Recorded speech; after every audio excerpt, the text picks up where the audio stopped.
when a person has a physical contagious disease, we know in order to prevent it from spreading to another member of his class or his office, whatever it is, he or she is told to stay home from school that day, stay home from work, as to not to contaminate the other members.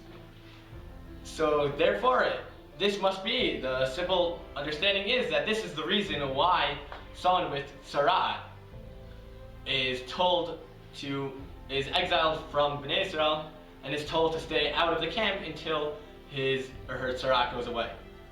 However, we know that Metzorah Chazal explained that Metzorah is a spiritual disease, and in fact it's not really physical. It's not the same thing as having a cold or bronchitis or whatever.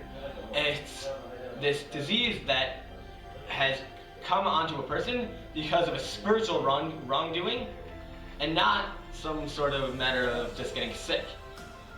Therefore, why is it that this person isn't really physically contagious? Why does the Torah command them to distance themselves from the community and be exiled until their Metzorah goes away? And the answer to this is the following. The Maharal explains that when a person speaks Lashon Hara, they create the common good theme throughout any Lashon Hara, regardless of what exactly it's about, is it creates a division, a rift between the members, the speaker and the victim, the speaker and the listener, and it creates this unnecessary division of hatred and strife between members of Bnei Israel. And we know this is a terrible, terrible thing. So much so, this hatred is so bad, in fact, that the Gemara in Masechah Yoma, Daf Tet Amud Bet, explains that the very reason for the destruction of the second Beit HaMikdash was this sinat chinam, this baseless hatred between the members of Am Yisrael. And therefore, we know Lashon Hara is this horrific thing. We know that it's sinat chinam is expressed through Lashon Hara, and it's horrible, and it must be stopped. And therefore, this is why this person gets Metzorah and becomes a Metzorah. But why is it that he has to distance himself from the community? It's not like they're going to catch this disease.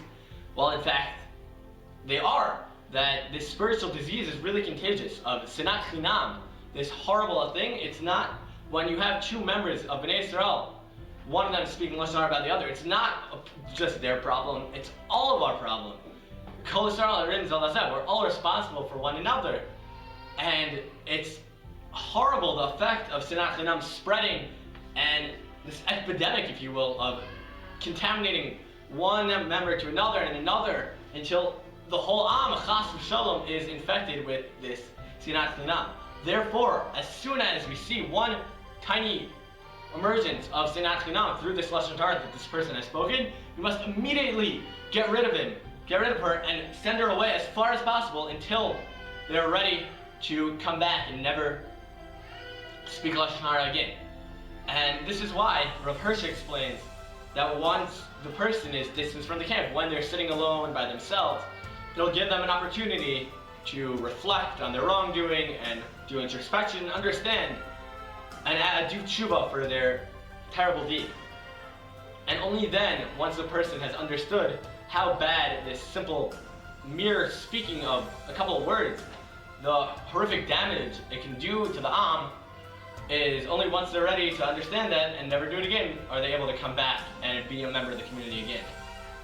And we see from here the immense power of just a couple of words, how horrific the damage of Lashon Hara and bad words can do throughout the community, and the measures we take to prevent that. But on the flip side, we can learn an extremely important lesson, that for the power of words, for the positive, for the good, that if Am Yisrael is speaking positive things about each other, complimenting each other, giving them positive, keep up the good work,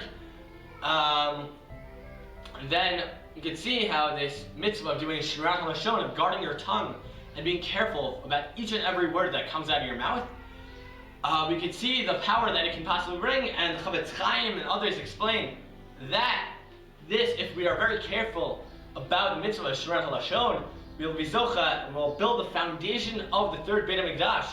And Mirz Hashem will be zocha to bring the Geula and build the Beit HaMikdash as soon as possible.